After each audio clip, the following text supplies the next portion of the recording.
அந்த காட்டுல சீசன் மாதிரி துவங்கின நேரம் அது. பூ பூத்திருந்த எல்லா மரங்களிலும் பூ இப்ப காயா மாறி பழுக்க ஆரம்பிச்ச நேரம் அது. காட்டுல இருந்த ஒரு பெரிய ஆப்பிள் மரத்துல மட்டும் இன்னும் பூவே பூக்காம இருந்தது. அதனால அந்த பெரிய ஆப்பிள் மரம் ரொம்ப கவலையா இருந்தது. இந்த சமயத்துல போன வருஷம் இந்த ஆப்பிள் மரத்தோட இனிப்பு மிகுந்த ஆப்பிள நிறைய சாப்பிட்டு ருசி கண்ட காலுக்காகவும் கோரிக்காகவும் இந்த வருஷமும் அந்த ஆப்பிள் மரத்துல ஆப்பிள் பழுத்திருக்குன்னு நம்பி அந்த மரத்தை நோக்கி பறந்து வந்தாங்க. ஆனா மரத்துக்கிட்ட வந்து மரத்தை பார்த்த இவங்க மரத்துல பழங்களே இல்லைன்னு தெரிஞ்ச உடனே ரொம்ப ஏமாற்றம் ஆனாங்க. என்ன காலுஜி, இந்த மரத்துல ஆப்பிள் இருக்கும்னு நினைச்சு சாப்பிட வந்தா இன்னும் இங்க பூவே வைக்கல. அப்ப நாம இந்த வருஷம் இந்த ஆப்பிள் மரத்தை நம்பி எந்த பிரயோஜனமும் இல்லைன்னு நினைக்கிறேன். ஏன்னா இதுவரைக்கும் ஒரு பூ கூட வைக்காத இந்த ஆப்பிள் மரமா இதுக்கப்புறம் பூ பூத்து காய் காய்ச்சி நாம சாப்பிட கனிகளை கொடுக்க போகுது. அதனால இந்த வருஷம் நம்ம உணவுக்கு வேற ஏதாவது ஏற்பாடு பண்ணி ஆகணும். இல்ல, அப்படி இல்ல. நான் இந்த வருஷமும் உங்களுக்கு இனிப்பான சுவையான ஆப்பிள்களை கொடுப்பேன். என்னால கொடுக்க முடியும். ஆனா அதுக்காக நீங்க ஒரு சின்ன வேலையை செய்யணும், அவ்வளவுதான். மர சகோதரா, எனக்கும் காலேஜுக்கும் அதிகமா வேலை செஞ்சு எல்லாம் பழக்கம் இல்ல. அதனால கஷ்டமான வேலையெல்லாம் சொல்லிடாத, எங்களால செய்ய முடியாது. இல்ல, கஷ்டமான வேலையெல்லாம் இல்ல. நீங்க கடற்கரை பக்கம் போங்க. அங்க போய் பீமாங்கிற மழை மேகத்தை பாருங்க. நான் இங்க எப்படி கஷ்டப்பட்டுகிட்டு இருக்கேன்னு அது கிட்ட சொல்லுங்க. பீமா என்னோட நீண்ட கால நண்பன். அவனுக்கு நான் கஷ்டப்படுறது தெரிஞ்சா போதும், என்ன பார்க்க ஓடோடி வந்துருவான். அப்படியா மர சகோதரா? சரி, மழை பெஞ்சா அதுக்கப்புறம் என்ன ஆகும்? கோரி, என் உடம்புல நீர் சத்து குறைஞ்சதாலதான் இந்த வருஷம் பூ பூக்கிறது காய் காய்க்கிறது இப்படி எந்த வேலையுமே நடக்கல. மழை மட்டும் பெய்யட்டும், அப்புறம் பாருங்க எவ்வளவு சீக்கிரமா பூ பூத்து எவ்வளவு சீக்கிரமா காய் காய்க்கிறேன்னு. பிறகு என் மரத்துல இலைகளை விட ஆப்பிள்கள் தான் அதிகமா இருக்கும். கடற்கரையில இருக்கிற மேகங்கள் கிட்ட இந்த ஆப்பிள் மரம் சொன்ன விஷயத்த போய் சொல்றது காலுக்காகத்துக்கும் கோரிக்காகத்துக்கும் அப்படி ஒண்ணும் ஈஸியான வேலை கிடையாது. இருந்தாலும் ஆப்பிள் சாப்பிடணுங்கிற ஆசையில காலுக்காகவும் கோரிக்காகவும் கடற்கரையை நோக்கி பறந்து போய்கிட்டு இருந்தாங்க. இப்படி பறந்து வந்துகிட்டு இருந்த இவங்க வழியில ஒரு அடர்த்தியான காட்டை பார்த்தாங்க. அந்த காட்டு வழியா பறந்து போய்கிட்டு இருக்கும் போது அந்த காட்டுல ஒரு ஆப்பிள் மரம் இருக்கிறது இவங்களுக்கு தெரிய வந்தது. அந்த மரத்துல இருந்த பெரிய பெரிய ஆப்பிள்கள் நல்ல கலரா பளபளப்பா இருந்துச்சு. காலுஜி, அங்க பாருங்களேன், அந்த மரத்துல எவ்வளவு பெரிய ஆப்பிள் எல்லாம் காய்ச்சி தொங்குதுன்னு. ஆமாங்கோரி, நானும் அந்த மரத்துல உள்ள ஆப்பிள்களை தான் பாத்துக்கிட்டு வரேன். பிறகு காலுக்காகவும் கோரிக்காகவும் அந்த ஆப்பிள் மரத்துல போய் உட்கார்ந்தாங்க. காலுஜி, நமக்கு ஆப்பிள் கிடைச்சிடுச்சு, நமக்கு ஆப்பிள் கிடைச்சிடுச்சு. இனி நாம இஷ்டம் போல ஆப்பிள்களை சாப்பிடலாம். கோரி, நம்ம காட்டுல உள்ள அந்த பெரிய ஆப்பிள் மரம் கடற்கரையில உள்ள மலை மேகங்கள்கிட்ட போய் சொல்லிச்சு. நாம அங்க போய் சொல்ல வேண்டாம்? சொல்லவே வேண்டாம். காலுஜி, ஒரு நிமிஷம் யோசிச்சு பாருங்களேன். நாம இங்க இருந்து கஷ்டப்பட்டு கடற்கரை வரைக்கும் பறந்து போய் அங்க உள்ள மேகங்கள் கிட்ட சொல்ல, பிறகு அந்த மேகங்கள் கடற்கரையிலிருந்து நம்ம காட்டுக்கு பறந்து வந்து அந்த ஆப்பிள் மரம் இருக்கிற பகுதியில மழை பெஞ்சு அதுக்கப்புறம் அந்த மரம் பூ பூத்து காய் காய்ச்சி அந்த காய்கள் ஆப்பிள் பழங்களா மாறி அதுக்கப்புறம் அதை நாம சாப்பிடுறது நல்லதா, இல்ல கண்ணுக்கு எதுக்கு இப்ப இங்க உள்ள ஆப்பிள்களை சாப்பிடுறது நல்லதா? கோரி, நீ சொல்றதுதான் நல்லது. இனிமே நாம நம்ம காட்டுல உள்ள அந்த பெரிய ஆப்பிள் மரம் சொன்னதெல்லாம் செய்யணும்னு அவசியமே கிடையாது. நமக்கு இப்ப இங்க ஒரு புது ஆப்பிள் மரம் கிடைச்சிருச்சு. இனிமே அந்த பழைய ஆப்பிள் மரத்தோட தயவு நமக்கு தேவையும் இல்ல, அத உயிர் பிழைக்க வைக்கணுங்கிற அவசியமும் இல்ல. அது மட்டும் இல்ல காலேஜி, எனக்கு என்னவோ அந்த ஆப்பிள் மரத்துக்கு வயசு அதிகமாயிடுச்சுன்னு நினைக்கிறேன். நாம போய் மேகத்துக்கிட்ட சொல்லி மேகம் வந்து மழை பெஞ்சாலும் அந்த ஆப்பிள் மரம் மறுபடியும் நமக்கு பழங்கள் கொடுக்குங்கிறது இல்லாத ஊருக்கு வழி தேடுற மாதிரி தான். ஆமா கோரி, இனிமே நாம இங்கேயே கூடு கட்டிப்போம். தினமும் இனிப்பான சுவையான ஆப்பிள்களை சாப்பிட்டுட்டு இந்த காட்டிலேயே சந்தோஷமா வாழ்ந்துருவோம். அன்னைக்கு சாயங்காலம் ஆச்சு. கடற்கரை பக்கம் போன காகங்கள் ஏன் இன்னும் திரும்பி வரல? ஒருவேளை காகங்கள் பீமா கிட்ட போய் சொல்லி பீமா வர வேண்டான்னு முடிவு பண்ணி அங்கேயே இருந்திருப்பானோ? இல்ல, என் நண்பன் பீமா அப்படிப்பட்டவன் கிடையாது. எனக்கு ஒரு கஷ்டம்னா முதல் ஆளா ஓடி வந்து நிப்பான். இந்த காகங்கள் கடற்கரை பக்கம் போயே இருக்காதுன்னு நினைக்கிறேன். காலுக்காகத்தையும் கோரிக்காகத்தையும் பத்தி எல்லா பறவைகளும் சொன்னது உண்மைதான்னு இப்பதான் எனக்கு புரியுது. அன்னைக்கு ராத்திரி பூரா மரம் காகங்கள் திரும்பி வராத பத்தி தொடர்ந்து யோசனை பண்ணிக்கிட்டே இருந்தது. மறுநாள் பொழுது விடிஞ்சிச்சு. உணவு தேடி கிளம்பின சோனா குருவி யதார்த்தமா அந்த ஆப்பிள் மரத்துக்கிட்ட வர சோனா குருவிய பார்த்து ஆப்பிள் மரம் சோனா குருவிக்கு இப்படி குரல் கொடுத்துச்சு. சோனா குருவி, சோனா குருவி, ஒரு நிமிஷம் இங்க வா, வந்து என் பேச்ச கேட்டுட்டு போ. என்ன மரம் அண்ணா, நல்லா இருக்கீங்களா? ஆமா, எல்லா மரங்களையும் காய் காய்ச்சி பழமே வச்சிடுச்சு. ஆனா உங்க மரத்துல இன்னும் ஒரு பூ கூட வைக்கல. சோனா, என் உடம்புல நீர் சத்து சுத்தமா குறைஞ்சிருச்சு. உண்மைய சொல்லணும்னா நான் இப்ப கொஞ்சம் கொஞ்சமா செத்துக்கிட்டு இருக்கேன். இதனாலதான் என்னால பூ பூக்கவும் முடியல, காய் காய்க்கவும் முடியல. கடற்கரையில இருக்க பீமாங்கிற மேகம் என்னோட நீண்ட நாள் நண்பன். நான் இருக்கிற நிலைமைய சொல்லி அவனை அழைச்சுக்கிட்டு வர்றதுக்காக நேத்து காலுக்காகத்தையும் கோரிக்காகத்தையும் அனுப்புனேன். ஆனா இப்ப வரைக்கும் செய்திய சொல்ல போன காகங்களும் வரல, என்னோட நண்பனும் வரல. மரம் அண்ணா, அந்த காகங்கள் உங்களுக்கு நண்பர்களா இருக்கலாம், ஆனா அவங்க உங்களுக்கு உதவி செய்வாங்கன்னு நிச்சயமா சொல்ல முடியாது. அவங்க 2 பேருமே ஒரு துரும்ப எடுத்து அந்த பக்கம் போடுறதுக்கு கூட ரொம்ப யோசிப்பாங்க. வடிகட்டியே சோம்பேறிங்க. சோனா, என் மேல கொஞ்சம் கருணை காட்டு. இந்த காகங்கள் போய் என்னோட நண்பனை பார்த்திருக்க மாட்டாங்கன்னு தான் நானும் நினைக்கிறேன். சோனா, நீ தயவு செய்து எனக்காக கடற்கரைக்கு போய் அங்க உள்ள என்னோட மேக நண்பன் பீமாவை பாரு. அவன்கிட்ட நான் படுற கஷ்டத்தை சொல்லு. அப்படி நீ சொல்லிட்டீன்னா அவன் என்ன பார்க்க ஓடோடி வந்துருவான். இத நீ எனக்காக செஞ்சிட்டீனா இந்த வருஷத்துல இருந்து என்னோட ஆப்பிள்களை நான் எல்லா பறவைகளும் சாப்பிட அனுமதிப்பேன். என்னது, இந்த வருஷம் எல்லா பறவைகளுக்கும் உங்களுடைய இனிப்பான ஆப்பிள்களை கொடுக்க போறீங்களா? நீங்க இப்படி சொல்றது எனக்கு ரொம்ப ஆச்சரியமா இருக்கு. ஏன்னா நீங்க எப்பவுமே அந்த காகங்களை மட்டும்தான் நண்பர்களா ஏத்துப்பீங்க. மற்ற பறவைங்களை எல்லாம் உங்க மரத்து பக்கம் வர கூட அனுமதிக்க மாட்டீங்க. இல்ல சோனா, என்னோட மனநிலை இப்ப அப்படி இல்ல. இந்த காகங்களை பத்தி இப்ப நான் ரொம்ப சரியா புரிஞ்சுகிட்டேன். என்கிட்ட பழங்கள் இருந்த வரைக்கும் அவங்க என் மேல பாசம் காட்டுற மாதிரி நடிச்சாங்க. நான் அவங்களுக்கு உதவி செய்யறப்பெல்லாம் ரொம்ப சந்தோஷமா இருந்தாங்க. எனக்கு ஒரு கஷ்டம் வந்து நான் உதவின்னு கேட்ட உடனே அவங்களோட நடவடிக்கையே மாறிடுச்சு. இவங்களை எல்லாம் நண்பர்களா நினைச்சது நான் செஞ்ச பெரிய தப்பு. அதனாலதான் நான் இனிமே எல்லா பறவைகள் கிட்டயும் அன்பா இருக்க போறேன். என்னோட பழங்களை எல்லாருக்குமே தர போறேன். இது கேட்ட சோனா குருவி அங்கிருந்து பறந்து போச்சு. சாயங்காலம் ஆகிறதுக்குள்ள கடற்கரைக்கு போய் சேரணுங்கிற எண்ணத்துல அது ரொம்ப வேகமாவும் பறந்து போச்சு. இப்படி வேகமா பறந்து போய்கிட்டு இருந்த சோனா குருவி ஒரு இடத்துல 2 காகங்களும் ஒரு மரத்துக்கு கீழே உட்கார்ந்து இருக்கிறத பார்த்தது. காகங்களே, நீங்க 2 பேரும் இங்க உட்கார்ந்து என்ன பண்ணிக்கிட்டு இருக்கீங்க? அங்க உங்களோட நண்பனான ஆப்பிள் மரம் இறக்க போற நிலைமையில இருக்கு. நீங்க என்னடானா இங்க உட்கார்ந்து வேற ஒரு மரத்தோட ஆப்பிள சாப்பிட்டுட்டு இருக்கீங்க. என்னது, நண்பனா? யாரு எங்களோட நண்பன்?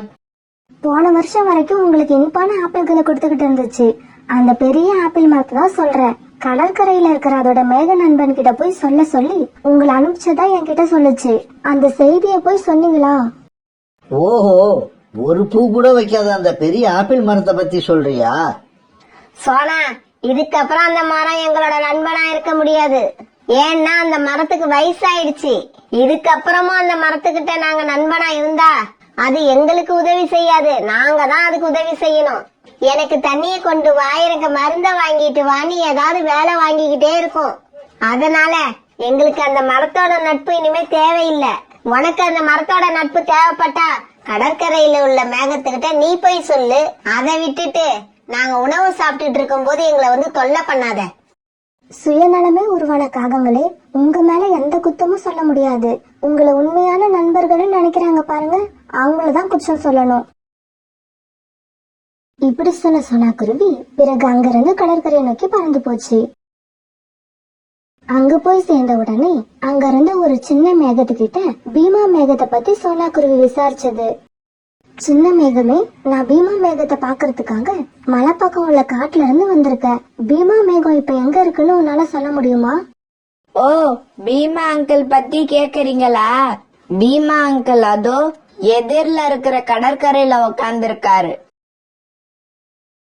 பிறகு சோனா குருவி கடற்கரைக்கு போச்சு.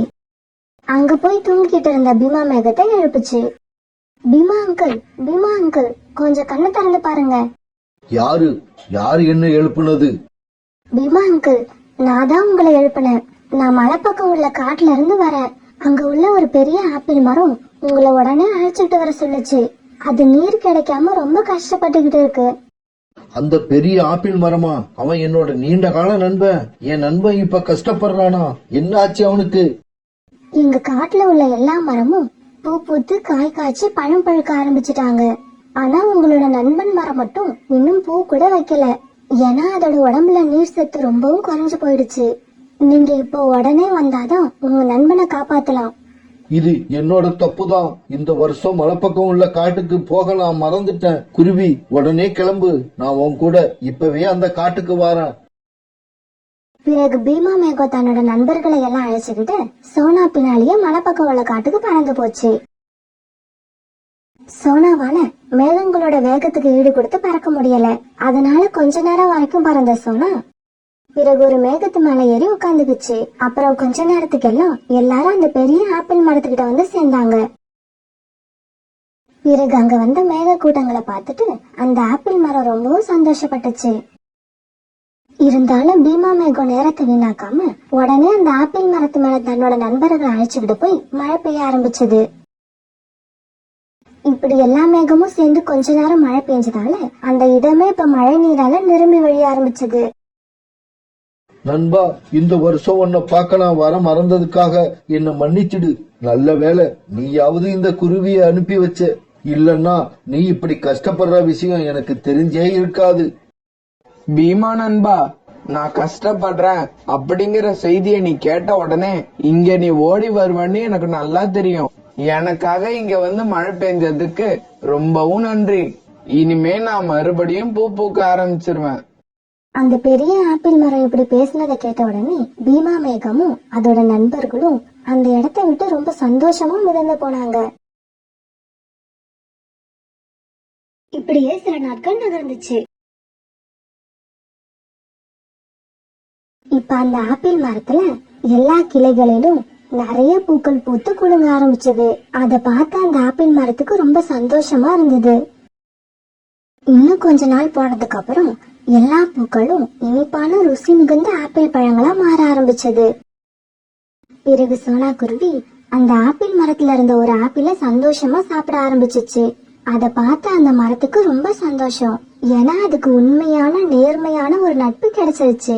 சுயநலம் மிக்க அந்த காகங்களோட நட்பை இப்ப அந்த மரம் சுத்தமா மறந்து போயிருந்தது.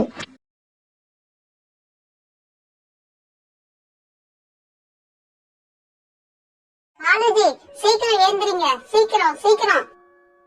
என்ன கோரி, இவ்வளவு சீக்கிரமா எதுக்கு எழுப்புற? வாங்க, வயல்ல போய் விளைச்சல் எப்படி இருக்குன்னு பாத்துட்டு வருவோம். கோரி, என்ன இவ்வளவு பொறுப்பா வயலுக்கு கூப்பிடுற? இது உண்மையிலேயே கோரியான்னு ஆச்சரியமா இருக்கு.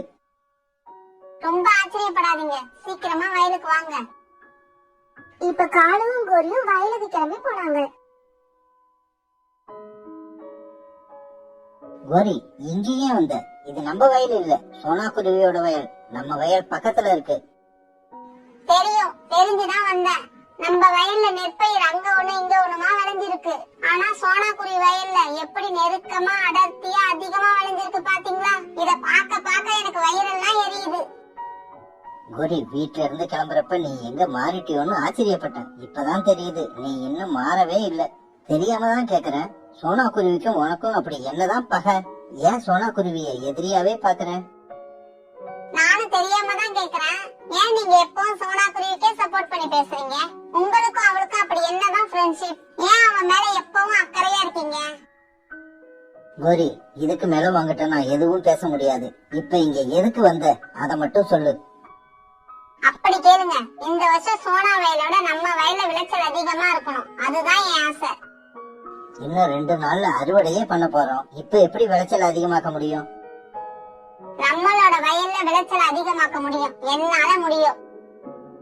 எப்படி கோரி, எனக்கும் சொல்ல. சோனா குருவியோட வயல்ல விளைஞ்ச பயிரை எல்லாம் நாசம் பண்ணிட்டா நம்ம வயல்ல விளைஞ்ச பயிர் தான் அதிகமா தெரியும். எப்படி என் ஐடியா?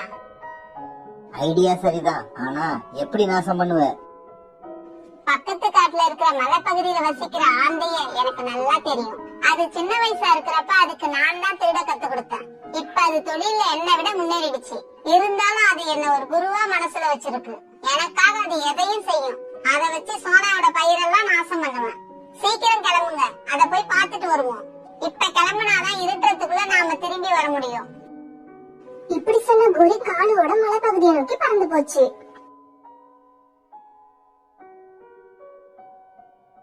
கோரிஜி, என்ன பாக்குமா இவ்வளவு தூரம் வந்தீங்க?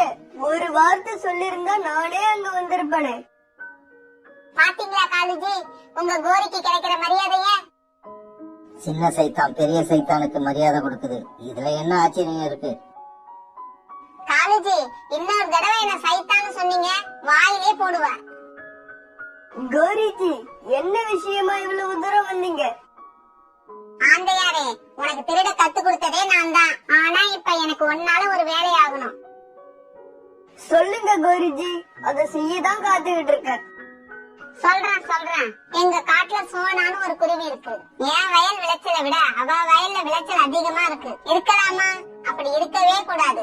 எப்பவும் எங்கேயும் கோரி தான் ஒரு படி மேல நிக்கணும். அதனால நீ உன் ஆளுங்களை அழைச்சிட்டு வந்து சோனா வயல்ல உள்ள பயிரை எல்லாம் நாசம் பண்ணிடு. இது எனக்கு ஒண்ணும் பெரிய விஷயம் கிடையாது.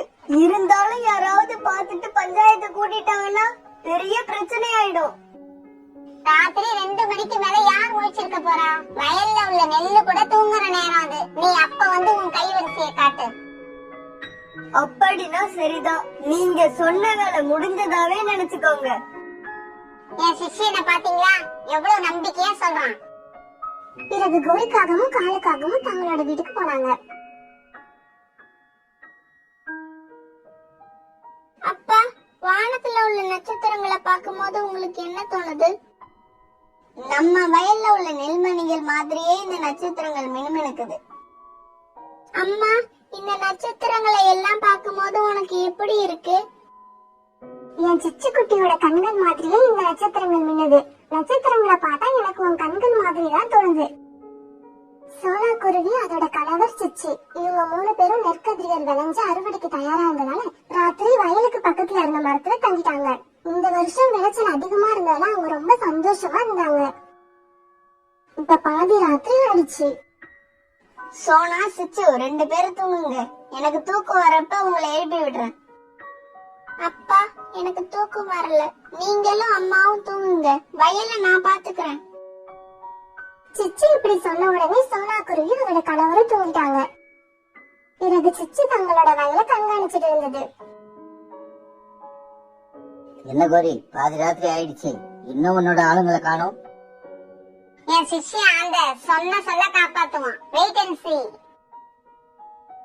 அதோ தெரியுது பார், அதுதான் சோனா குருவியோட வயல். வாங்க, அத போய் நாசம் பண்ணிட்டு வருவோம்.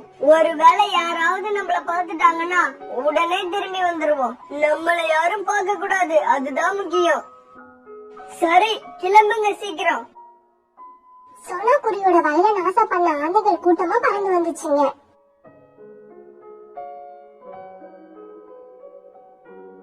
யாரோ நம்ம வயல் பக்கம் பறந்து வராப்புல தெரியுது. யாரா இருக்கும்? யாரா இருந்தா என்ன? அம்மாவையும் அப்பாவையும் எழுப்பி விட்டுருவோம். அப்பா, அப்பா, யாரோ நம்ம வயல் பக்கம் பறந்து வராங்க. அம்மா, நீங்களும் எழுந்துறீங்க.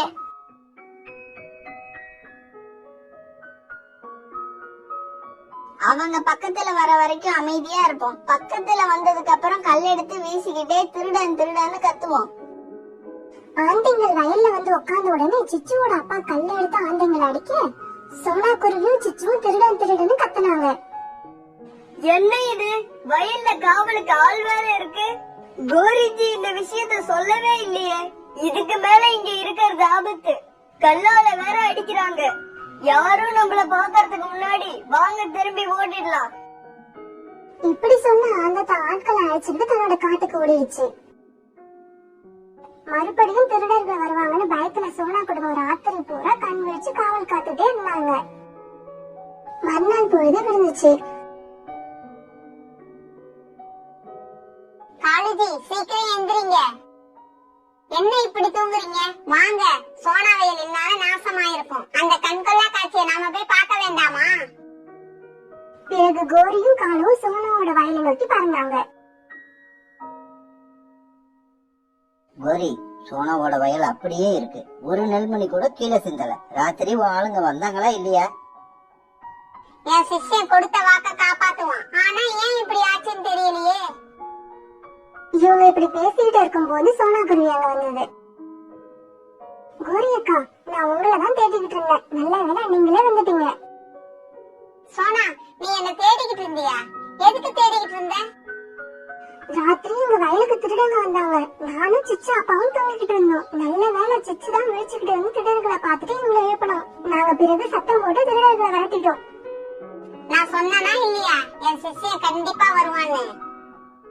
கோரி அக்கா, என்ன சொன்னீங்க? ஒண்ணும் இல்ல சோனா, இது வேற விஷயம்.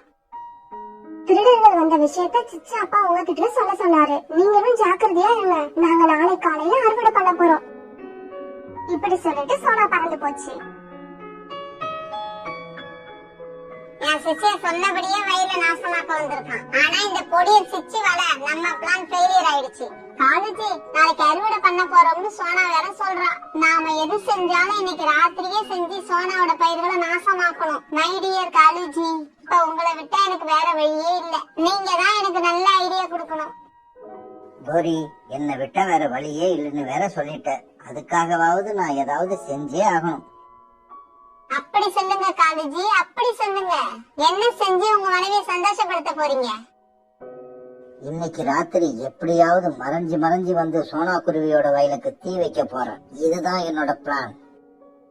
அற்புதம் காலுஜி, இப்படி செஞ்சுட்டா நாளைக்கு சோனா பயிர்களை அறுவடை பண்ண மாட்டா. சாம்பல தான் தட்டுல அள்ளிக்கிட்டு போவா. அந்த காட்சியை நினைக்கவே எவ்வளவு சந்தோஷமா இருக்கு தெரியுமா? அம்மா, நம்ம வயல்ல அறுவடை என்னைக்கு நடக்கும்? சிச்சு, உன்னோட அப்பா நாளைக்கு அறுவடை பண்ணணும்னு சொல்லிருக்காங்க. அம்மா, அறுவடைக்கு வேற யாரையும் கூப்பிட தேவையில்லை. நம்ம 3 பேருமே அறுவடை பண்ணலாமா? சிச்சு, என் உயிரே, இந்த வயசுல உன்ன மாதிரி யாருமே பொறுப்பா இருக்க மாட்டாங்க. சரி சரி, நீ தூங்கு. இன்னைக்கு ராத்திரி வயலுக்கு போய் கண் விழிச்சு காவல் இருக்கணும். சோனாவோட குடும்பம் அன்னைக்கு ராத்திரி வயலுக்கு வந்தாங்க. அப்பா, நீங்க தூங்குங்க. நானும் அம்மாவும் பகல்ல தூங்கிட்டோம். அதனால நாங்க வயலை பாத்துக்கிறோம். பிறகு சிச்சுவோட அப்பா தூங்கிட்டாரு. காலுஜி, இன்னைக்கு நாம எப்படியாவது சோனா வயலுக்கு தீ வச்சே ஆகணும். அந்த குட்டி பிசாசு இன்னைக்கும் கண்டிப்பா முழிச்சிருக்கும். அதனால நாம ஜாக்கிரதையா சிச்சு கண்ணுல படாம வயலுக்கு போய் ஆகணும். பிறகு காலும் கோரியும் சோனா வயலுக்கு பறந்து வந்தாங்க. அவங்க 2 பேரும் மறைஞ்சு சோனாவோட வயலுக்கு வந்து சேர்ந்தாங்க. காலுஜி, சீக்கிரம் நெருப்ப பத்த வைங்க. நம்ம நல்ல நேரம், 3 பேரும் தூங்கிட்டு இருக்காங்க. கோரி இப்படி சொல்ல காலை நெருப்ப பத்த வச்சது. சோனாவோட குடும்பமே தூங்கிட்டு இருந்தாலும் கடவுள் சோனாவோட வயல காவல் காத்துக்கிட்டு தான் இருந்தாரு. அப்ப திடீர்னு எங்கிருந்தோ வந்த மழை மேகங்களால வயல்ல மழை பெய்ய ஆரம்பிச்சது. அந்த மழையால கால் பத்த வச்ச நெருப்ப அணைஞ்சு போச்சு. கோரியும் காலும் அடுத்து என்ன செய்யலாம்னு பேசிக்கிட்டு இருக்கப்பவே பயங்கர கோரியோட வயல்ல விழுந்தது. அந்த மின்னலால கோரியோட வயல்ல இருந்த பயிர்கள் எல்லாமே தீப்பிடிச்சு கருகி நாசமாயிடுச்சு. தான் கண்ணுக்கு எதிரே தான் வயல் எரியறத கண்ட கோரி கண்ணீர் விட்டுச்சு. காலு, இதெல்லாம் எப்படி நடந்துச்சு? தென விதைச்சவன் தினைய அறுப்பான், வென விதைச்சவன் வினையத்தான் அறுப்பான்.